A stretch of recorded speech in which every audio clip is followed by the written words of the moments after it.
It's truly a live or die situation, you know. I want to make a great game and I want to make a great experience, but if I don't, it's probably it for me. I hope not, but... There are a lot of people that really banded around Corey and supported him through this endeavor. He's in a pressure situation, and without the team, he's left with nothing. Can't go home until he goes home. I'm sleeping here tonight, man. There's no hope for you. It's all over. There you have it. I'm sleeping here tonight. We lost a few years off of our life due to sleep deprivation, but, you know, we got a lot done. The amount of time and effort and energy and life that I've put into these things, I don't get it back, so you might as well do it right. God of War 1 was a game whose goal explicitly was to reinvent exactly zero wheels. It did very little new by design and instead chose to focus on being an experience so polished that it could set a higher bar for cinematic action games to lead the way into the future. And it did that more than successfully, becoming an immediate icon and quickly climbing the charts as the best-selling in-house PlayStation game up to that point, aside from the powerhouse that was, of course, Gran Turismo. But chasing perfection always comes with a cost, and in God of War's case, that cost has always been a personal one. The series creator and first games director David Jaffe told the studio a few months before God of War 1 released that he was moving on, citing the stress of the job and its impact on his personal and family life. He was going to move back into independent development, smaller scale, and less immediately hands-on, and although he would still provide some early feedback in a mostly ceremonial role, God of War would continue without him at Sony's Santa Monica studio.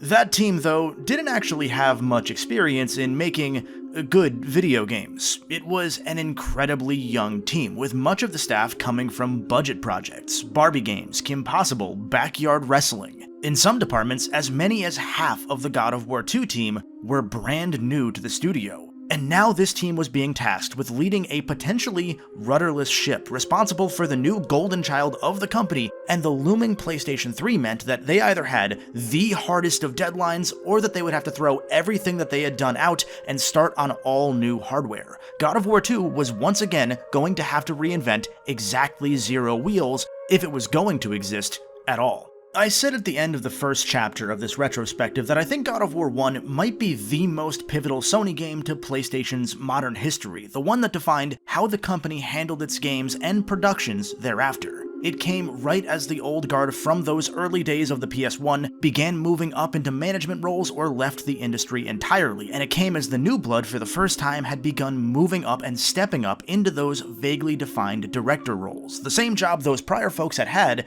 but now with 10 times the headcount and responsibility. God of War 2, then, is the first proof of that new system, a game defined by team members stepping up and putting on new hats, defined by the entire 70-person staff rallying around that very clearly overstressed and exhausted group of individuals, resulting in a game that simply shouldn't have been able to stand up to God of War 1, becoming an all-time great example of a sequel. It's a game that's more fun to play on just about every single level, from the carefully improved mechanics to an abundance of sick new weapons, enemies, bosses, puzzles, and abilities, enough to fulfill every hack-and-slash game's goal of getting you to want to go right back in and play it again, using all the new weapons and moves that you barely got to touch.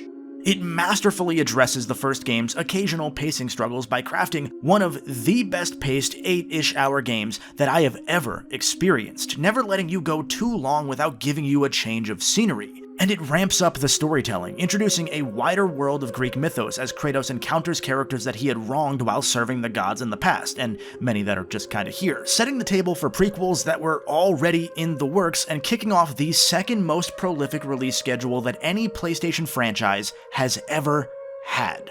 9 releases in 7 years, matching Ratchet & Clank's best and only falling behind Ape Escape, which somehow had 10 games in half that time. Of course, Insomniac is just kind of insane, and as I've noted before, it was dealing with some really heavy crunch throughout that entire era, while almost all of those Ape Escape games were low-stakes PSP spin-offs made by several smaller teams, not AAA-scale action games on which Sony was pinning much of its future success. You can start to see why every God of War director tends to quit after one game, and why the series quickly became its own Ship of Theseus, with so much turnover that within a few years, you would start to wonder if it was even the same franchise at all. But before we can tackle the other 8 releases that led to Kratos' eventual reinvention, we've got to dive into the PlayStation 2's rightful swan song. This is the story of one of the strongest sequels ever made, and the story of the team that struggled to put it together, whose efforts would be rewarded with an ever-growing workload. This is God of War 2.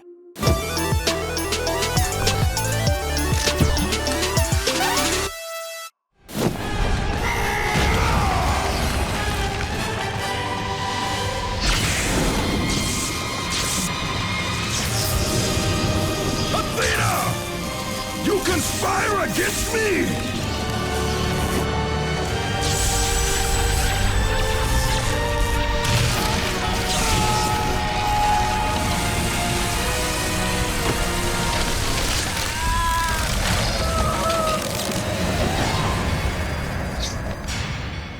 The opening for God of War 2 kind of explains everything I want to about this game. Not only is it one of the coolest intro levels that any game has had, it also happens to paint the portrait of the game's production almost to a T. Visually, we take up in the exact place God of War 1 leaves off, with Kratos sitting and seething on his throne, having been forced to take the place of Ares in the Greek pantheon as the new God of War.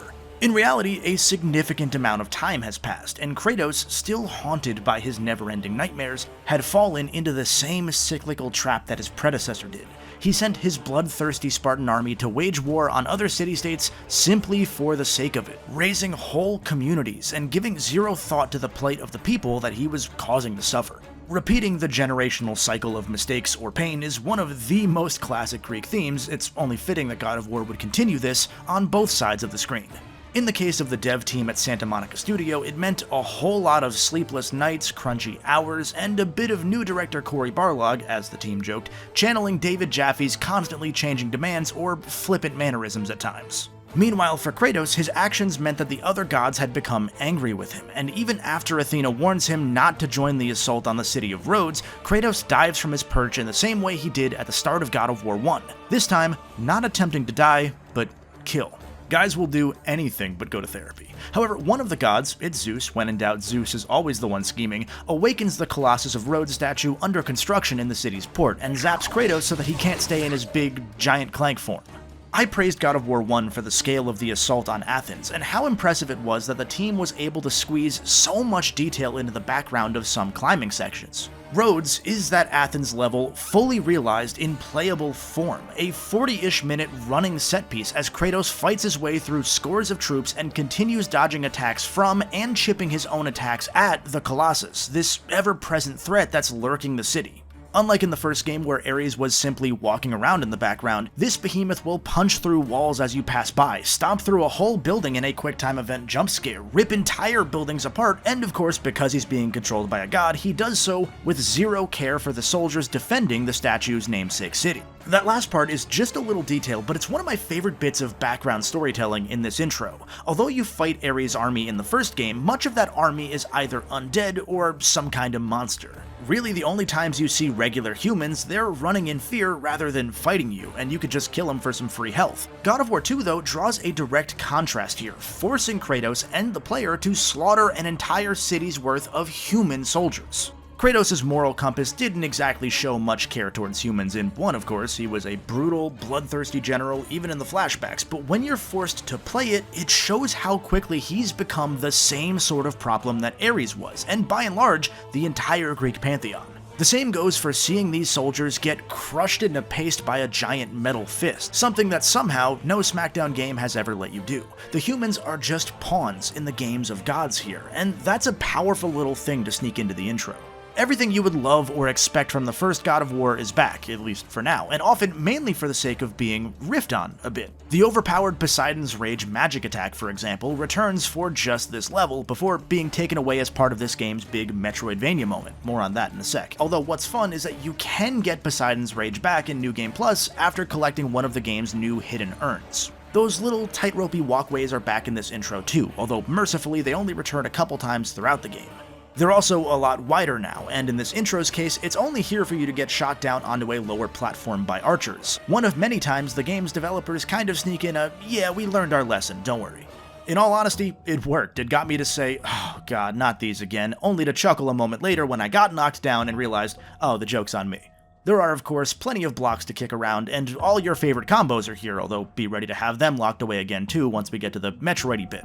Once again, there's a twist though, at least in my mind, as playing God of War 1 and 2 close together but not immediately back to back had me feeling like the parry window timing had been adjusted a bit. That's not a critique, it kind of needed to be with how wide that parry window was in God of War 1 and how much more polished the gameplay is here in 2, but it took me a good few minutes to get my muscle memory to adjust. The team even takes a couple more fun jabs at itself with spins on the button mash quicktime events, first by owning up to the idea that mashing R1 to open every single door maybe wasn't the most ergonomic button choice, and shortly afterwards by forcing Kratos to launch himself out of a ballista during one phase of this Colossus fight, which is just an incredible visual. Again, the scope of this insane fight against the Colossus just has to be admired more than once because it's more than you would really expect out of a PS2 game. The animations during a lot of the big game plays itself quicktime events are excellent for one, highlighting how much more the team squeezed out of the system and out of Kratos' improved character model. Now, his face still does kind of look a little bit off in cutscenes, I feel, but his face always kind of looks off in these first two PS2 games so far, so I figure that's probably a fair compromise for making his in-game model both apparently less expensive memory-wise, while also visually being so much cleaner. The sound effect work is also just chef's kiss throughout this fight's many separated sequences. For example, I winced hearing Kratos slice down this thing's metal frame because it rightfully sounds like nails on a chalkboard, and although that hurts, that's a great little detail. About halfway through this level, Zeus sends down the Blade of Olympus to, heavy air quote, help Kratos defeat the Colossus. Kratos isn't much of a thinker yet, of course, so he doesn't care about Zeus's genie-in-a-bottle catch that he has to take all of his godly powers out of his body and imbue them into the sword. But hey, if nothing else, I like the fun little sequence of beating the Colossus away, grabbing the sword and watching your experience orbs be sucked out, rinsing and repeating, as Kratos still doesn't seem to care that his magic or health bars are very clearly being taken away from him. Of all the ways a game's done the big lose your powers Metroidvania moment, Guy being so blinded by rage that he doesn't even care is one of the funnier ones. And just when you think the scale of this tutorial means the level should probably have to be over soon, Kratos slices a big ol' hole in the Colossus' gut and jumps inside so that he can work his way through the frame and destroy all of the load-bearing beams. For the second time in this intro, there's a great little visual flavor to the frequent wall climbing sections you would be more than used to from the first game. Here, you can see through the chips in the Colossus' armor, allowing you to almost get a little disoriented watching the skybox bounce around as this beast continues raging through the city. Not that Kratos gets disoriented, of course, he keeps going, and after maybe one too many loops of breaking these beams, he leaps out of the now exploding Colossus, losing his sword during his massive fall. See, jokes aside, Kratos didn't realize his actual god powers were being absorbed into the sword until the sword left his hands for the first time, and he felt his wounds open up all at once. Taking a fall like that at age 40 when you're a god, that's one thing, but as a human, whew. No matter how quickly you, as the player, try to move, Kratos is hobbled, and Zeus pops in to grab the sword before you can ever reach it, cutting down the now very mortal Kratos and sending him right to Hades. As Kratos dies for the second time in 2 games, he sees Zeus wipe out the entire Spartan army in a single blast as punishment for Kratos' never-ending bloodlust. Now, putting aside any jokes about Kratos' blind rage and him missing one of the most constant themes of all Greek tales that, Zeus is always up to some shit, never trust Zeus, putting that aside, I adore how effective a segment this is from cover to cover. It's a great tutorial, even making sure to cover things that the first game didn't always touch on, just in case players either forgot or started with this game. It's also an effective setup at eliciting emotion despite the game's themes of, anger and power fantasy, and giving the player a direct motivation to also want Kratos' revenge. Even if we didn't care about the betrayal itself, we were physically in control as our power fantasy in all his raging glory got turned into a weakling, and it's Zeus' fault that we can't continue being awesome right away. And most of all, when you step back, you start to see that this intro beat for beat matches this young dev team's story. It's the story of a mortal standing on the shoulders of giants before him, attempting to size up to a colossal challenge in pursuit of immortality and finally succeeding, only to end up stumbling around like a zombie when this superhuman effort finally catches up, when you're forced to strip everything back to square one and do it all over again. See, when you combine a studio-wide obsession of chasing perfection with a hard deadline, at least the first time around, you often end up with a chip-on-the-shoulder type of game. Ahead of the first God of War's 2005 release, when early user tests were coming back exceptionally positive and it was clear that God of War wasn't going to be a one-and-done title, Santa Monica Studio had to figure out, well, everything. As I said earlier, series creator David Jaffe was leaving, and there weren't many names that stood out as possible successors to lead up the project. The one that did come up is, of course, Cory Barlog, who would have his hand in nearly every God of War afterwards. He had come in as lead animator about a year into the first game's production, replacing someone from the film industry. They were trying to make a cinematic game after all, a movie-first experience by admission, so hiring one of the dudes from the Lord of the Rings movies was the first logical step. When that, of course, didn't shake out, Barlog filled the hole, although his intent was never to throw his heart into this Greek epic. In fact, like Jaffe had done a decade before him, Barlog was kind of just using this job to pay the bills while trying to get his foot in the door in film. He had become perhaps jaded by the low-budget or licensed work that he had mostly done in his career up to then, so taking an easy job and writing some spec scripts after he clocked out seemed like the right step forward. Instead, naturally, he fell in love with the promise that he saw in God of War 1, throwing himself entirely into the project. Despite being one of the new guys, he would start providing suggestions and feedback in nearly every department, nearly every facet of the game.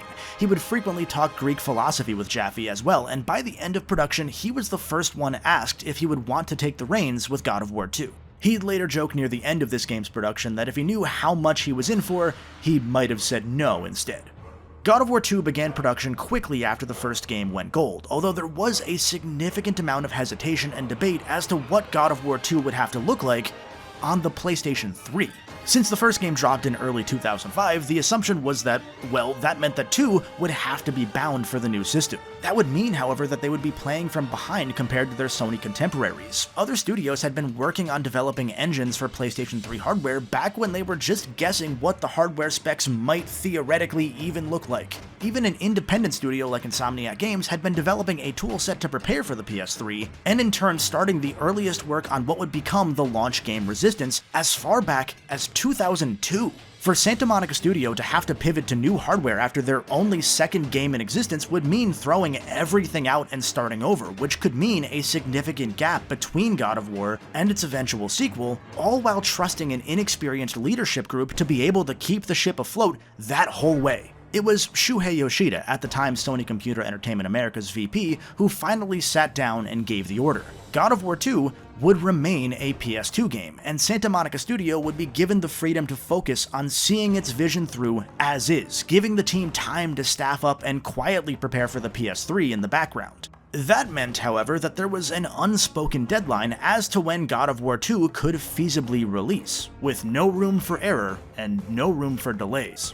With the PS3 coming out in late 2006, it's not like the game could drop on the old system a year or more later and not get flack, not to mention doing so would put the studio even further behind the competition when it came time to start making PS3 games. Hell, it was already getting flack for not coming to the PS3 as it is, given that the expensive system didn't have many games. No amount of backwards compatibility explanations were gonna cut it really, especially when God of War 2's press cycle was overlapping with Sony beginning to already kill off the PS3's backwards compatibility.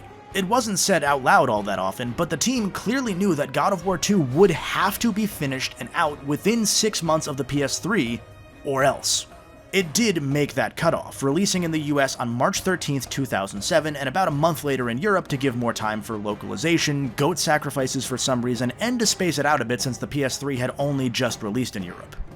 Holding it back on the prior system ended up being the right call, with God of War 2 nearly matching the first game's lofty sales despite that late release, and with it being seen as the worthy curtain call for the PS2.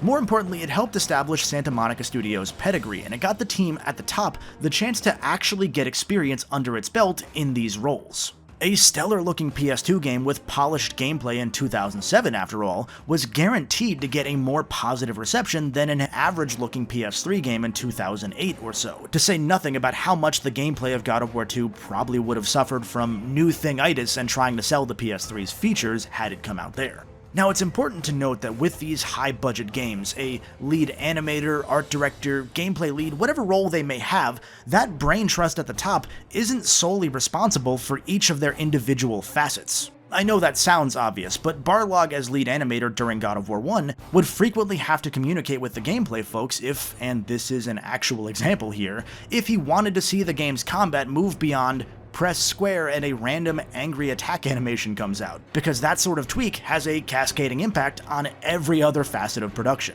Before Barlog, God of War 1's combat was, and this was the goal, a slightly better version of the PS1 game Medieval. So much of the reason that this game even became a series is because of this dude stepping in and, as he jokes about in the God of War 2 making of video, channeling David Jaffe's demanding tendencies. The difference between the two was that Barlog, by all accounts, synergized with the rest of the team far more than Jaffe did, even if he had his snippy passive-aggressive days here and there, and he would have to synergize given how much the team had changed. See, when Barlog took over as director in God of War 2, he would be joined by a similar array of folks that moved up in their roles, in many ways a committee approach fitting for such a young studio that had been heaved into the limelight so rapidly.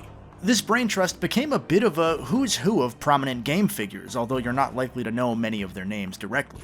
The lead environment artist from God of War 1, and later God of War 3's director after Barlog left, he would take up the role of art director here. Most recently, he directed Respawn's Star Wars Jedi games. The concept artist most responsible for Kratos' design, he jumped up to visual development director, helping to smooth out the pipeline from concept art to functional game art and 3D models. This dude went from, and I'm not kidding, coming to the idea of giving Kratos his iconic chain blades while eating lunch at a Carl's Jr. to founding the visual development department at Marvel ahead of the first Avengers movie, and most recently he became the chief creative officer at Epic Games at the peak of Fortnite's popularity.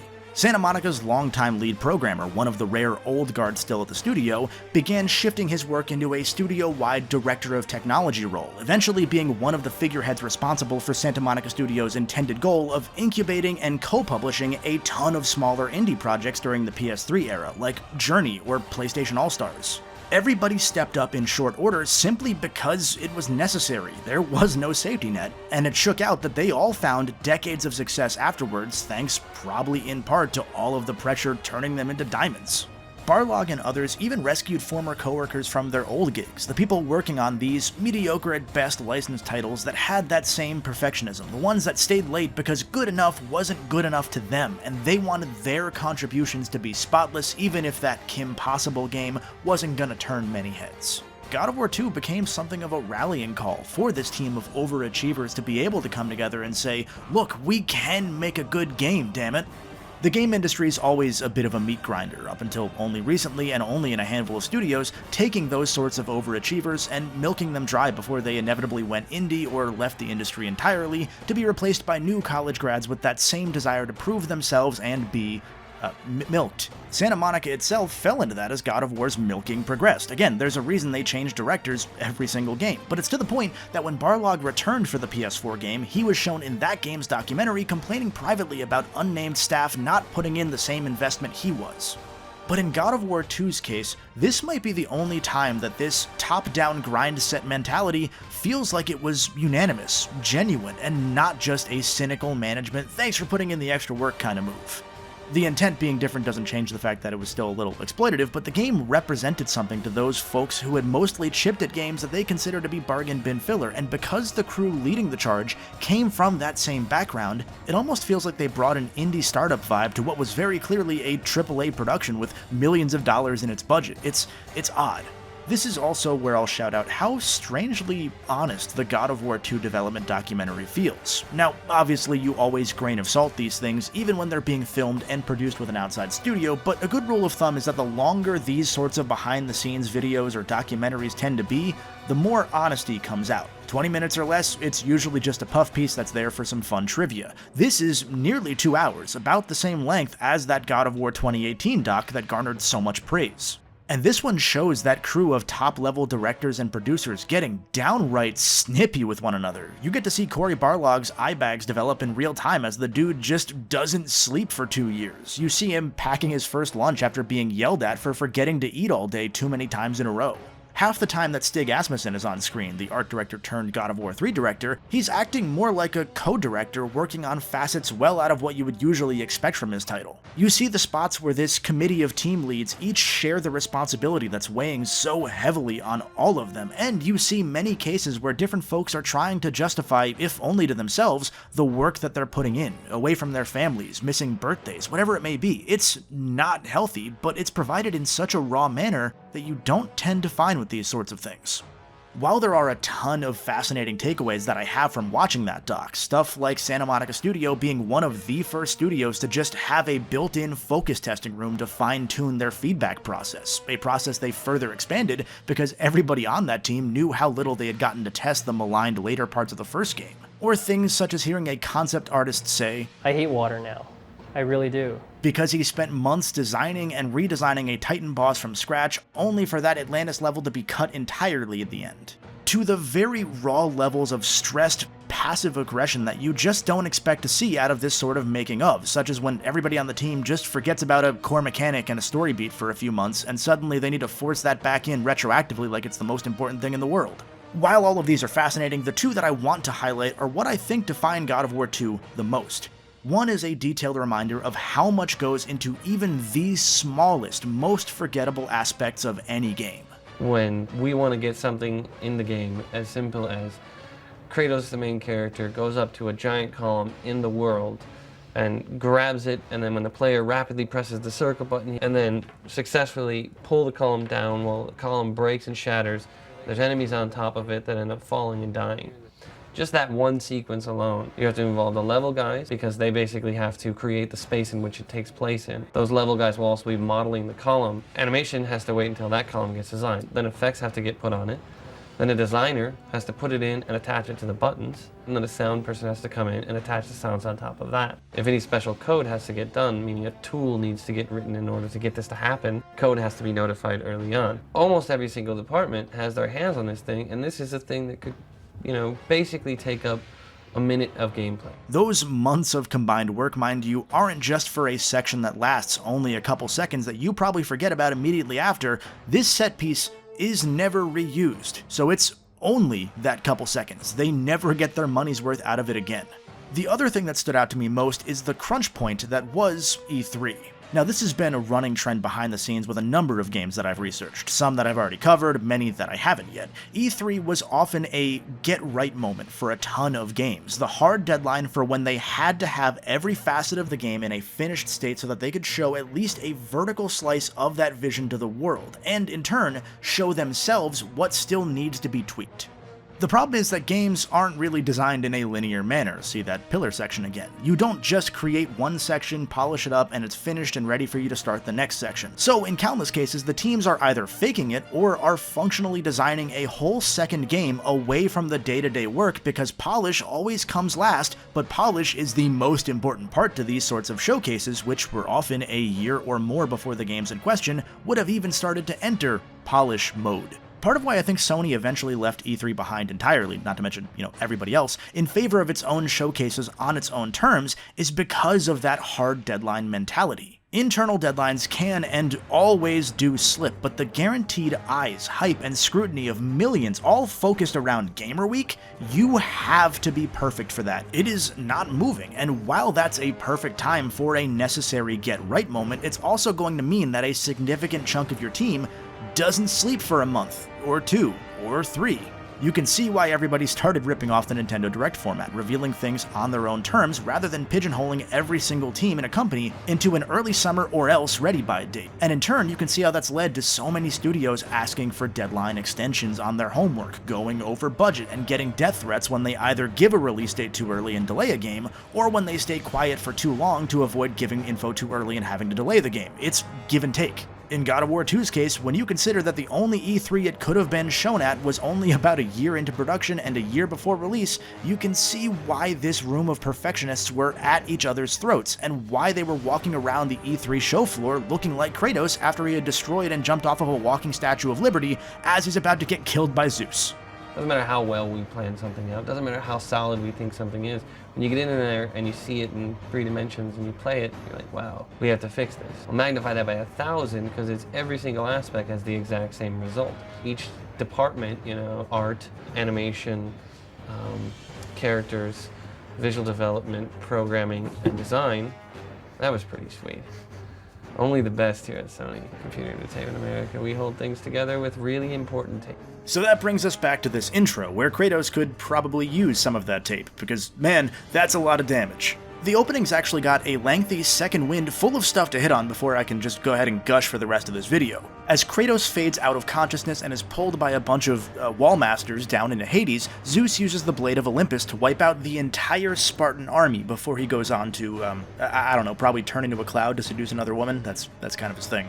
Similar to Ares, Zeus really only appears at the bookends of this game, although unlike Ares, he keeps 0 tabs on Kratos after the start of the game here, assuming that he had just finished the now former god of war once and for all. However, before Kratos is finished being pulled down into the underworld, he's rescued by the narrator.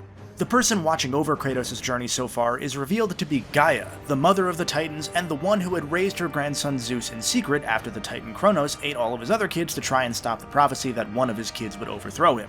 Also, I just have to say this, I'm sorry. In the flashback where Gaia explains all of this, Kronos has some extremely detailed chest hair. Why didn't Kratos just climb all of that Shadow of the Colossus style in the first game? Probably would have taken a lot less than 3 days. Now, God of War changes some details around to make things smoother and avoid going too into the weeds, which is exactly what I'm about to do. So Gaia is described as a Titan herself, meaning that after raising Zeus, she joined the Titans in fighting against him and the Olympians. In traditional myth, she's usually helping Zeus in this war, before then turning against him afterwards when he goes back on his word.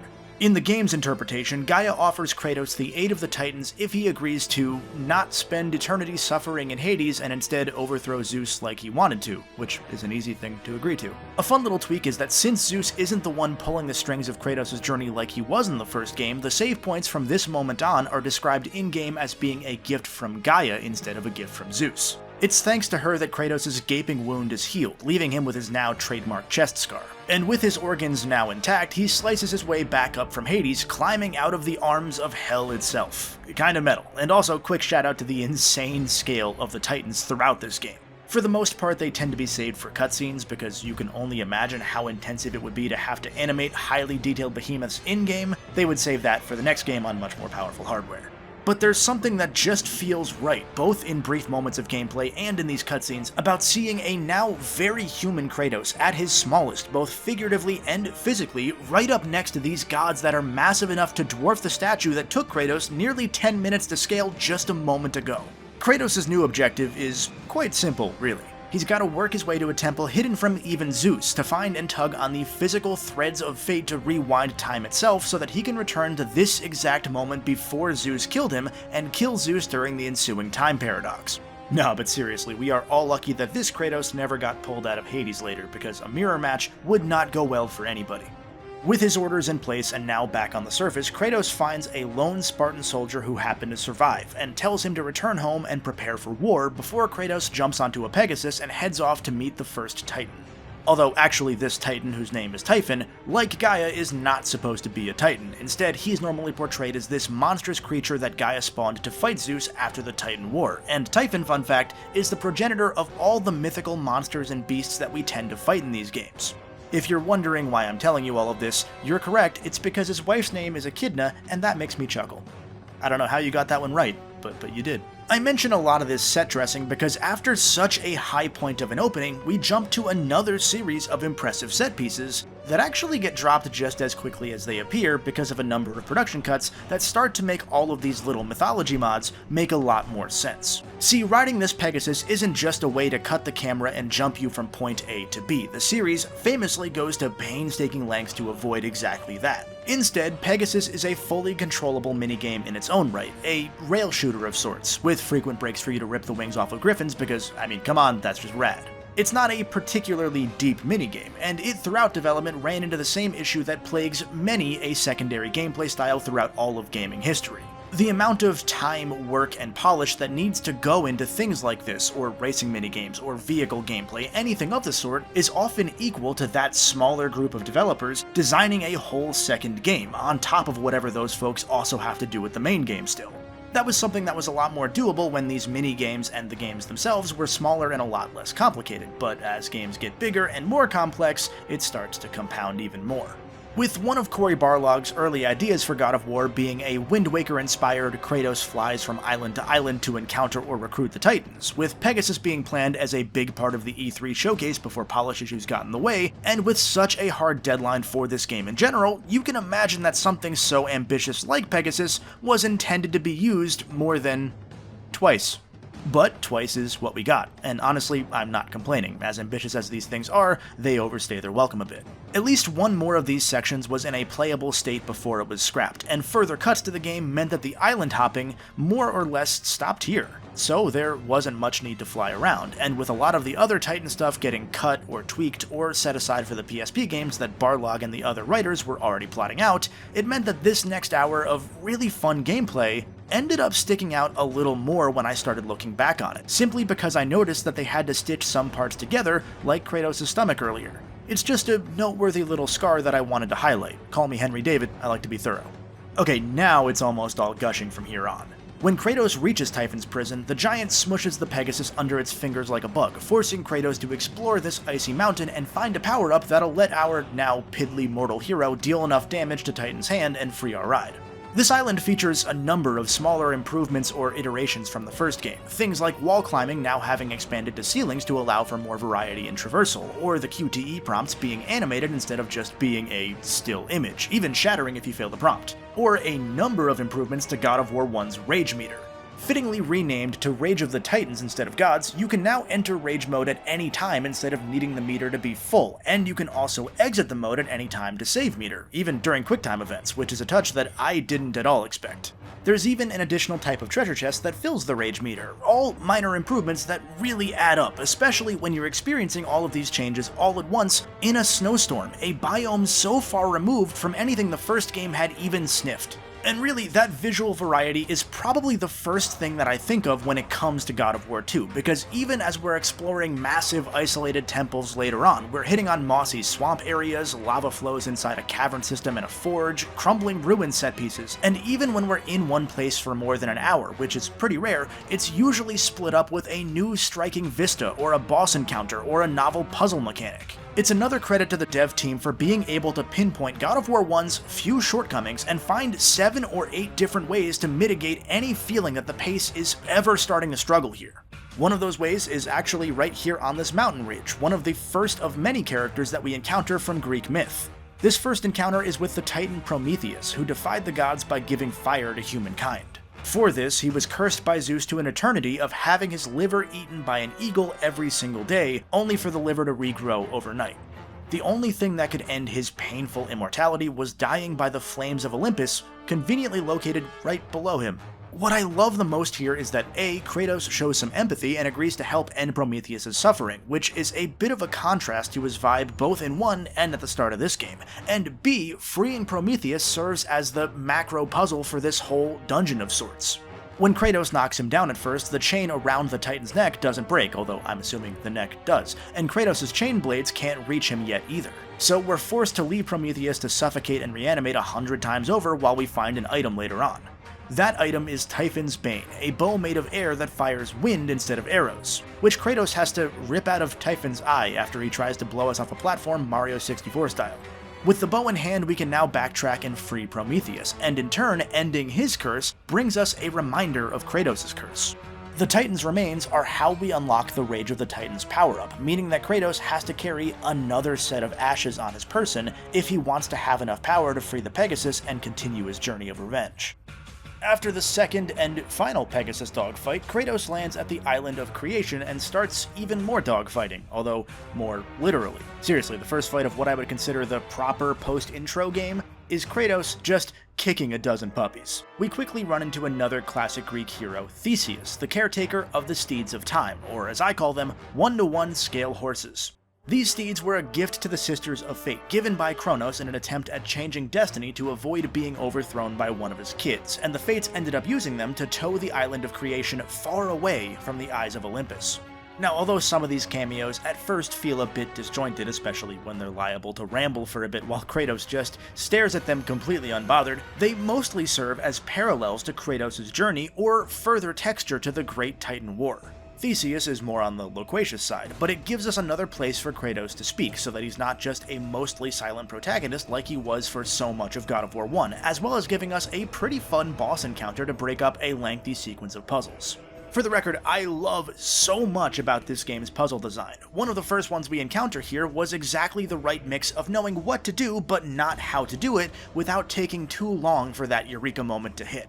In this first case, the pressure plate here opens one gate, the lever opens the other on a timer, but how do you get through both of them at the same time? Well, rather than rocking a million block-pushing puzzles like 1, 2's overused gimmick is taking corpses and using them to weigh down pressure plates instead. It's different, I swear.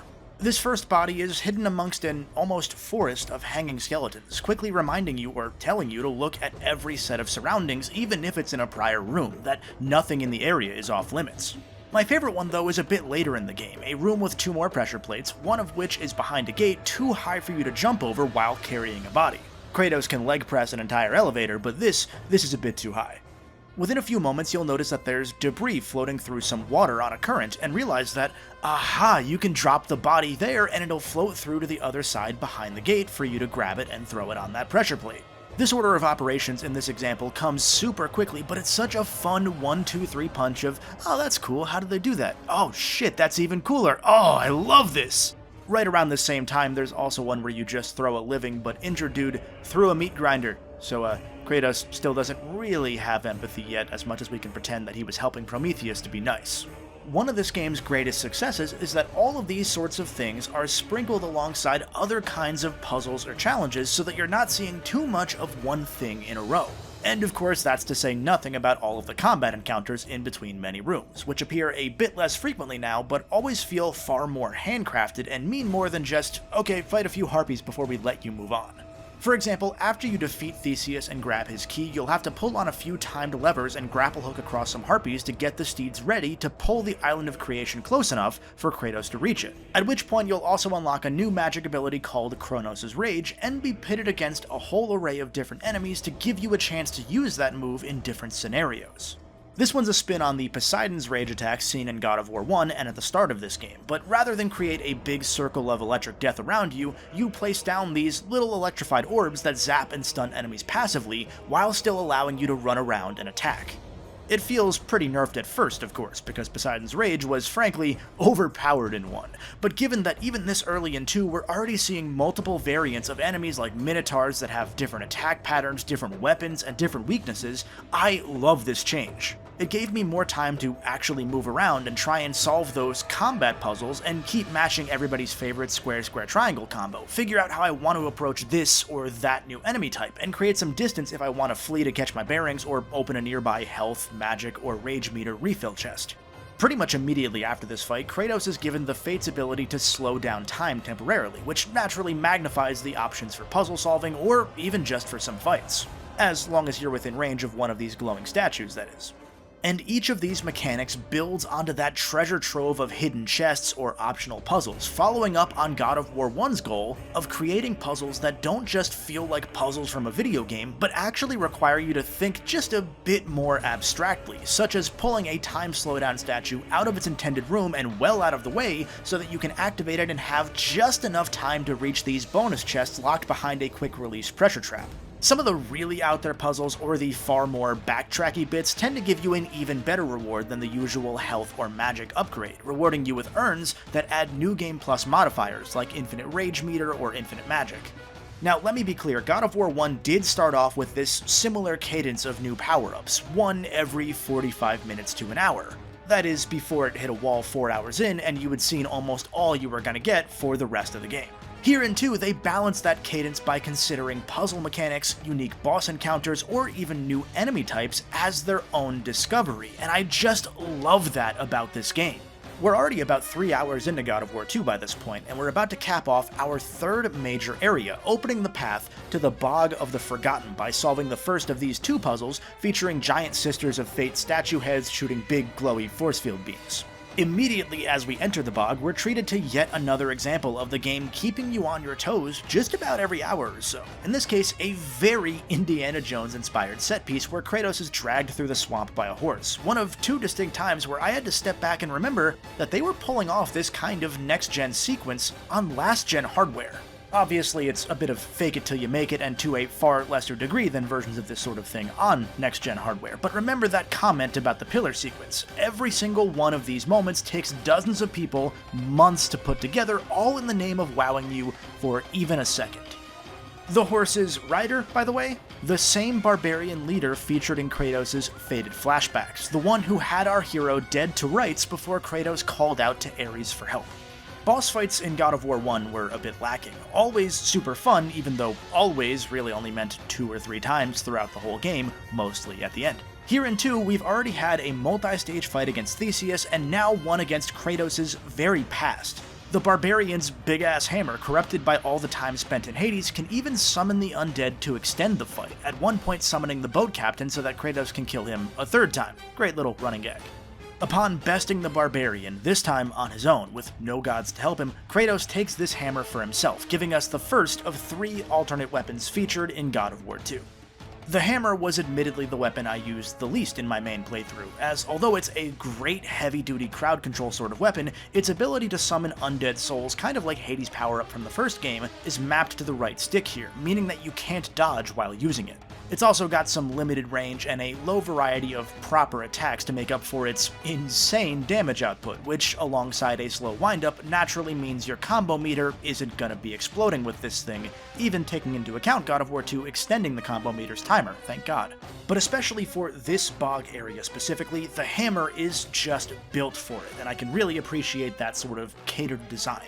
Shortly after this, Kratos obtains a parry upgrade from the corpse of Jason, of Argonaut's fame, and this fleece lets you parry ranged attacks and even the Gorgon's stone gaze. With it in hand, the bog gives way to the temple of Euryale, Medusa's sister, and in turn, a new variety of Gorgons that fire their stone beam more like a shotgun blast, instantly stunning you and leaving you open to an instant death if anything hits you before you can break out. How dare they learn one of our upgrades from the first game? That's just rude. Anyway, with this upgraded parry, Kratos can shoot that beam out at all of the surrounding enemies, which means that a good AoE hammer swing can pulverize a dozen enemies at once. It's a great bit of design synergy that, admittedly, I completely ignored because I like seeing my flashy combo meter get big. When I dabbled in New Game Plus, I did use the hammer a good bit more to further test out its upgrades and later combos, and it's the one I really want to play around with more next time I dig into the game, especially since once you really dig into things and start hot swapping between your blades and another weapon mid-combo, the game gains a whole new life. Now super quickly, I want to shout out how well the Gorgon stuff in general is foreshadowed here in the bog. From the stone-eyed doors that you can't open until you come back with this new parry, to them building up the new Gorgon enemy variants on your way to the eventual fight with Euryale herself, it's kind of a shame that Medusa's gaze is given to you so early in God of War 1 without really any fanfare, as this retroactively kind of feels like them saying, okay, but what if we did that right this time? There's a lot of that mentality in this game, if you couldn't tell. The levels simply know when they're about to overstay their welcome and cut short right around then, which God of War 1 really struggled with. Right as the bog starts to get maybe a little samey visually, it splits off into a moving river where you're juggling between fighting enemies and cranking a lever to move your platforms closer to cross said river. Hell, the bog itself, an aesthetic that isn't really ever going to be the most stimulating thing, masks that duller green and brown color palette by having Kratos follow around Jason the entire level, as the Argonauts behind him are fighting and usually losing to some monsters in the background. Again, not to repeat myself here, but if there's one thing this game masters, it's blending its pacing so seamlessly that you can get completely lost in the game for massive swaths of the journey.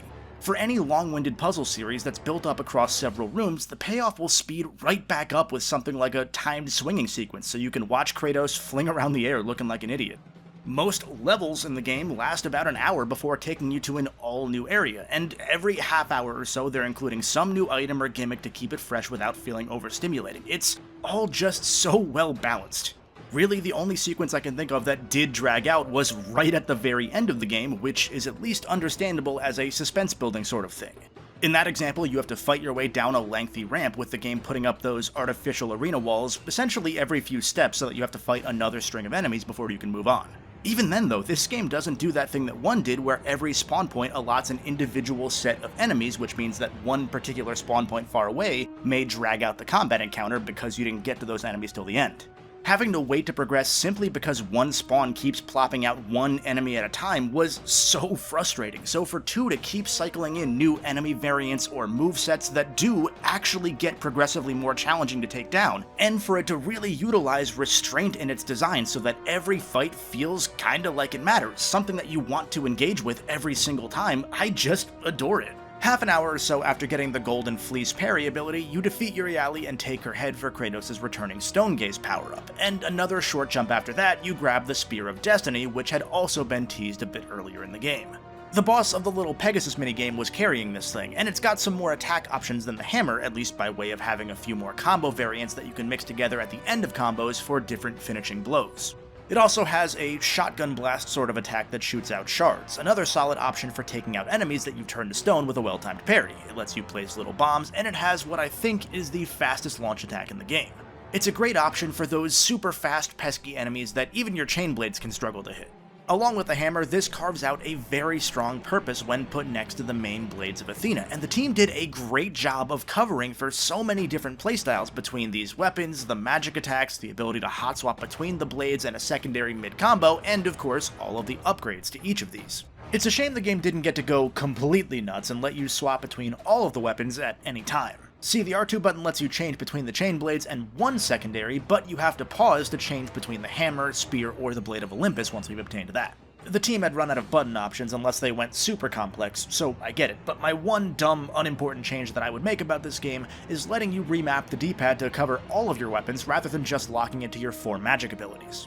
And since I mentioned the Blade of Olympus while I'm here, it's kind of just meant as New Game Plus bait, since after Zeus takes it away at the start of the game, it's not super strong until fully upgraded. Now, when it's maxed out though, you can shred through most enemies in the game in seconds, plus it has a sword beam attack, and sword beams are just always cool. We've hit on nearly every upgrade by this point, and the amount of new items naturally tapers off around halfway in, not unlike the first game, but that mantra of every half hour something new happens, that still holds true. A few of them are some more of those sudden encounters with other Greek myths, and these last couple especially are the most contrived ones. For example, the ultimate point of going to the bog ends up being that you need that upgraded parry so that you can come back to the temple and open a blocked door. It happens that in the next area, Perseus is here, another demigod who's trying to reach the fates to change the past, in his case to save his lost love. But he's an idiot, so he got stuck in a bathhouse for a while, and when Kratos is also an idiot and lets that bathhouse door close behind him, they, of course, fight. Now, Perseus, frankly, is only here as a nod to the Clash of the Titans film that inspired God of War in the first place. He's actually voiced by the very same actor who played Perseus in that film. It's a little bit self-indulgent considering that the target audience for this game is 10 years younger than that film, and what's funniest is that Kratos doesn't even say a word to him before fighting and killing him. Going by some comments Cory Barlog made about God of War 2's production, I'm guessing there were some additional actors on that wish list that didn't make it into the game. Video games were obviously looked at far differently than they are today though, so at least one of those actors wanted to be paid in the 8-figure range if they were going to work in a lesser medium. That's more than the game's budget, mind you. Anyway, all Perseus serves to do here is act as a fun little fight with an invisibility gimmick and then give you a shield that just happens to be the missing piece for the big puzzle right outside. Not long after this fight, Kratos crosses a massive chasm in another action set piece that, like the dragged by rope section at the start of the bog, feels like you just shouldn't be seeing it on PS2. This one's a lot easier to see making it through development since it's just following button prompts while the pillars crumble around you at a set pace, but just the scale of it is wild for this generation, more so given the game's tight timeline. It's kind of funny that this is then undercut only a few minutes later by Kratos meeting Icarus, and after another scene where Kratos barely says anything at all while being monologued at, they get into a fistfight while falling down the same sort of endless chasm that Kratos just missed. Kratos naturally wins out, ripping Icarus's wings off of him and taking them for himself, so now he can not only turn into Giant Clank sometimes, he also has a helipack glide.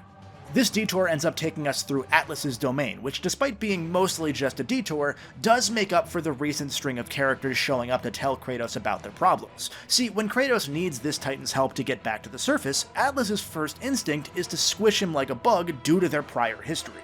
This back and forth between the two, with Kratos essentially having to beg an apparently sworn enemy to trust him, is one of the more compelling cutscenes in the game, and it's great foreshadowing for the PSP prequel Chains of Olympus. We'll hit on that backstory later in the saga though. For now, the world building helps distract us from the fact that this detour was an unrelated volcano level in the game that kinda just got spliced in here as development shifted. You can even see the similarities between it and the Typhon area earlier, a sudden and noticeable uptick in ceiling climbing and ceiling combat after a lot of the game didn't have much of that, another unwilling titan that Kratos functionally would have had to recruit, and alongside the cut Atlantis level, you can see the vision of flying on the Pegasus between your ice, fire, and water level motifs.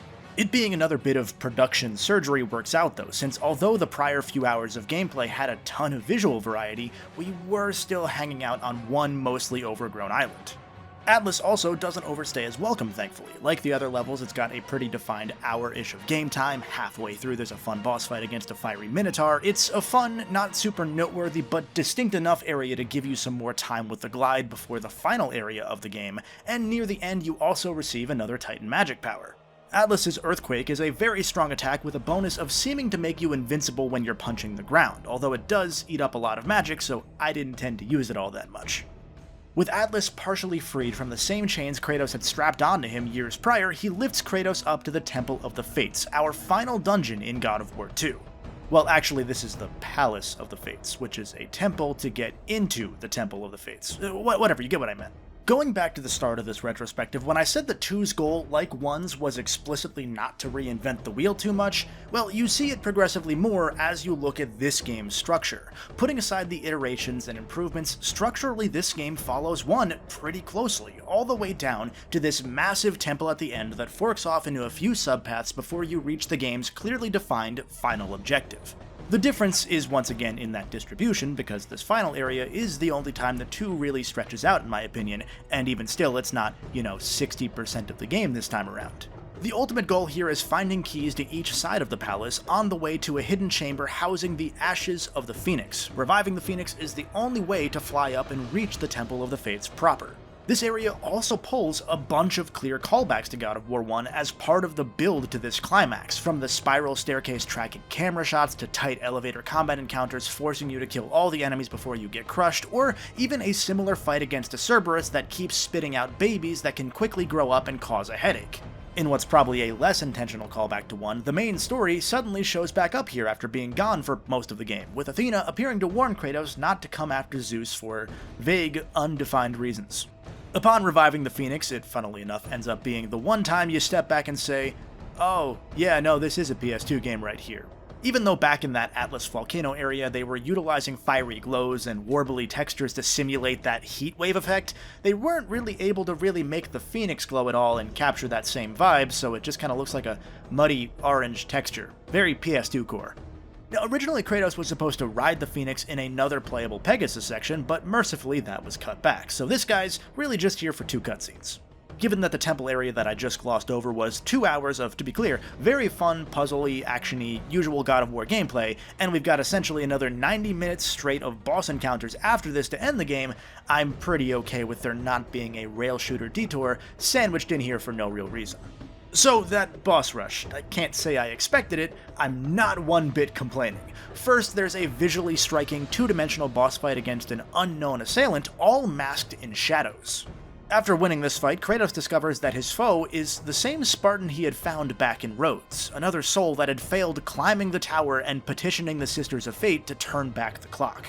I really want to know this guy's story. Like, how did he make it this far, let alone faster than Kratos, as a regular human? That's just incredible. It's a shame, then, that he ends up as Kraken food because, yeah, this sky-high temple ends in a Kraken fight. At first, Kratos refuses to fight the Kraken, having found out from this Spartan soldier that Zeus had not just destroyed the Spartan army in Rhodes, he went to Sparta and burned the entire city to the ground to punish Kratos. However, Gaia steps in again and refuses to let Kratos just give up, manifesting another flashback where Kratos sees his fallen wife and then triggering his Titan rage to an even greater degree than before. If you're wondering why there's a Kraken here, it's not just another facet that was seemingly planned for that Atlantis level and then repurposed because the team wanted to include it somewhere, it's yet another Clash of the Titans movie reference. With hindsight, it's fitting too, since the Kraken is a fixture in Norse mythology, not Greek. The fight itself is another high point of the game for me as well, simply because I'm always a sucker for those clearly Zelda-inspired hybrid puzzle action boss fights. Way back at the start of the dungeon, you would have come to this central plaza, and naturally the first thing you would do is mess around with the bridge levers in vain. Doubly so since the game had just set up a series of time-sensitive bridge switches not long before this. So of course, those play a hand in this fight, as does the body of the fallen Spartan, the 8-hour payoff to the body pressure plate puzzles. It's kinda like if you killed Ares by kicking a block into him in God of War 1. Actually, wait, that would've been kinda rad. The pressure plate activates an updraft, which you were also just taught to use in this area with the Icarus wings, and here you use them to fly up and hit the Kraken in the face just enough to get to the next QTE phase. And then, since just like one of the very first puzzles in the game, this bridge needed both a pressure plate and a lever to be activated simultaneously to allow you to progress, Kratos is finally able to kill the Kraken by pulling that lever and crushing it with the bridge itself, leaving nothing between you and the Phoenix perched on the other side. After a short cutscene flying on the Phoenix to enter the temple, you are thrown into a fight at first with one of the three Sisters of Fate, which quickly balloons into a sort of 2-on-1. The sisters manipulate the mirrors in this arena to suck Kratos into an alternate perspective of the fight against Ares from the end of God of War 1, with our current time Kratos fighting on the top of the giant sword bridge that past Kratos had used to finish Ares off. Kratos, of course, prevails, actually trapping one of the sisters in that pocket dimension behind the mirrors. From there, the fight makes use of essentially everything that God of War 2 has taught you, from using the grapple hooks and gliding to avoid the AoE slam attack from the one sister, to using the time slowdown mechanic when the second sister tries to break out of one of the mirrors so that you can deal enough damage to her and shatter that mirror, before eventually trapping both sisters behind the final mirror and breaking it and then presumably collapsing that entire pocket dimension, while also unlocking the path to the final of the three sisters. That third sister is more of a puzzle to be solved than a boss to be slashed at until you win.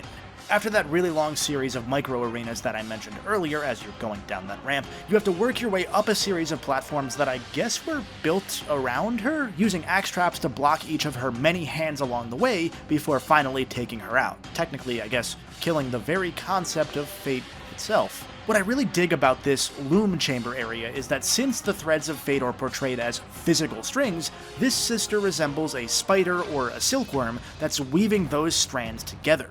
It also makes way for a fun use of QuickTime event as you mash buttons to help Kratos pull his own thread of fate off the spool to rewind time before rushing up a staircase to jump through a Mario 64 painting to return to the very moment that Zeus had killed him. I really like, by the way, that they just don't acknowledge the second dying Kratos in this scene at all. Like, that poor guy's dying and confused as all Hades because there's a second one of him that just shows up here. Ideally, he just no longer exists entirely from the moment that Kratos Prime shows up to avoid plot complications, but we'll get to that. The final boss fight that takes right over at this point is another great spectacle, starting with evading giant Clank Zeus before a couple phases of just beating the life out of normal-sized Clank Zeus with the Blade of Olympus. The fight ends on the most satisfying beat that any game can end on, a QuickTime event, as Kratos feigns surrendering, giving up his back just as he had done with Ares, only to parry Zeus's final blow and start pummeling him. However, just as he's about to deal the final of many should-be fatal stabs, Athena pops in to stop Kratos, ultimately resulting in the God of War accidentally stabbing her instead of Zeus. As Zeus escapes and promises war, Athena explains that she's trying to protect Olympus for reasons that, really aren't there at all, but she also tells Kratos that Zeus is his father, that killing him will only repeat the cycle of patricide.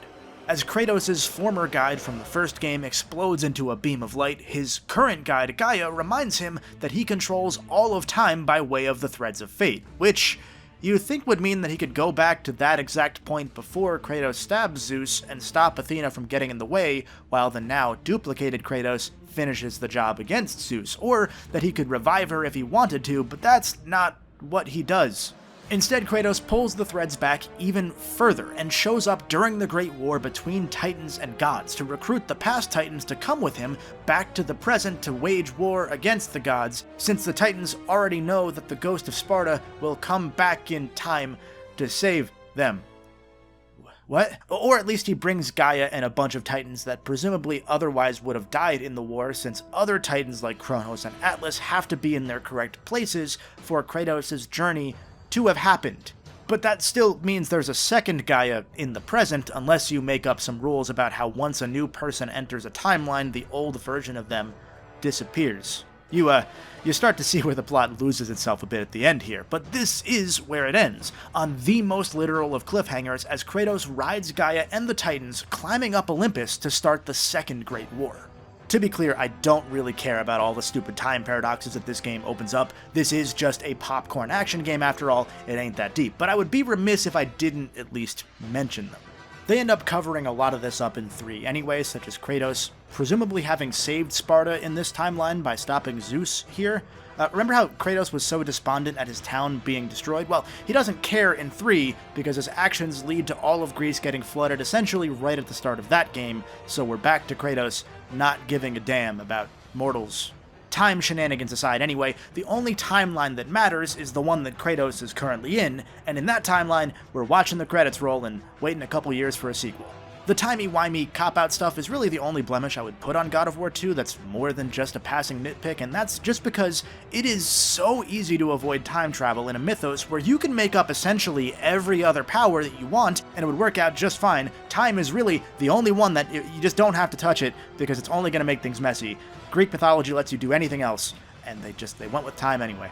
The rest of the game is, pardon the pun, an all-timer of a PS2 ROM, to the point that I did go back immediately with New Game Plus and start messing around with different weapons and combos. I couldn't help it. The game's just got that right kick to it that, when done well, hits your brain's good spots in a way that countless games wish they could. The fact that it's frankly a miracle that this game could even turn out so well given its development circumstances, that only adds to this game's lore.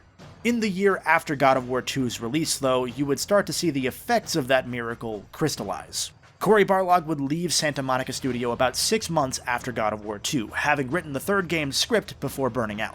Although he still contributed as a freelancer to the second PSP game's script, a game that would come out in 2010, he spent time pursuing other opportunities, including working at LucasArts briefly and working with Mad Max creator George Miller on the planned tie-in for what would become Fury Road. Mind you, that movie's production was pretty cursed, so whatever collaboration they spent time on in 2008 was nothing like the Mad Max movie tie-in that finally released 7 years later. By that point, Barlog had worked on 2013's Tomb Raider reboot, and Santa Monica's studio head had reached out to try to bring him back in, since the God of War series and the studio had been on the brink of petering out entirely thanks to the lackluster release of Ascension and a general lack of innovation and direction. It wasn't just Barlog that left either. Other key figures began trickling out at a much faster tick after God of War 2.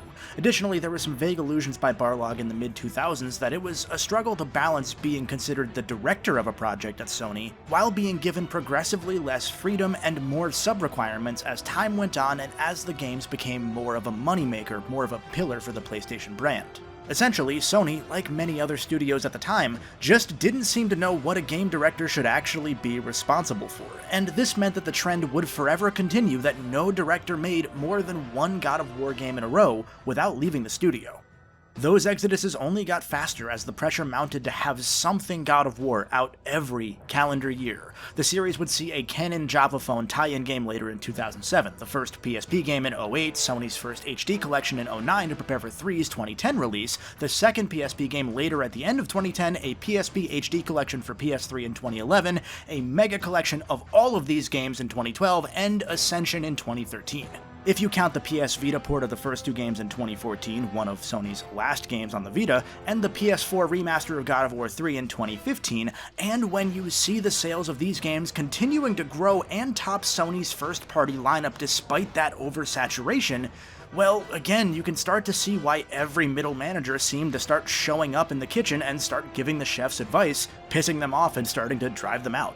But those are stories for another day. As far as God of War 2 goes, I cannot recommend enough that you find a way to give this game a shot if you are in any way curious about the Greek saga of this series, whether you play it on PS2, PS3, Vita, I guess if you have a Vita, or via PS Plus streaming if your region and internet connection allows. Fun fact, by the way, for both God of War 1 and 2's retrospectives, I played these games on PS5 via that streaming, and I gotta say, no issues at all, not bad. I'm hoping that I'll be able to come back and say that one of the next 4 games surpasses it, but something tells me that I'm probably going to end up sticking with God of War 2 as the best of the Greek saga at the end of the day, and that is an incredible feat. While I'm getting started on the next chapter of this saga, I've got other projects that are releasing very, very soon, so make sure to subscribe if you've made it an hour or more, I guess, without doing that. Check out some other videos, support on Patreon for early and ad-free video access, and until next time, stay golden.